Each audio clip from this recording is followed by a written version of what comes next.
మీరు TG TET exam రాశారా? Release అయినటువంటి రెస్పాన్స్ షీట్ చూసుకున్నారా? ప్రాథమిక కీని అబ్జర్వ్ చేశారా? మీకు వచ్చిన మార్కులు గమనించారా? క్వాలిఫై మార్క్స్ కంటే 1-2 మార్కులు తక్కువ వచ్చాయా?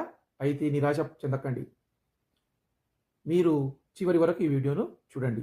దీని కొరకు మీకు ప్రాథమిక కీలో తప్పుగా అనిపించినటువంటి ఆన్సర్స్ను మీకు కేటాయించినటువంటి ప్రిస్క్రైబ్డ్ సిలబస్ నుండి తగిన ఆధారాలు సేకరించి మీరు టీజీ టెట్ వెబ్సైట్లోకి వెళ్ళి మీ యొక్క ఆబ్జెక్షన్స్ను నేరుగా నమోదు చేయవచ్చు.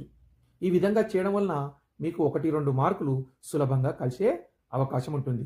వారు చేస్తారని వీరు, వీరు చేస్తారని వారు అని కాకుండా స్వతహాగా మీరు కూడా మీ ఆబ్జెక్షన్స్ను ప్రాథమిక కీలో కేటాయించినటువంటి నెంబర్ పైననే మీరు ఈ ఆబ్జెక్షన్స్ను రేజ్ చేయవలసి ఉంటుంది.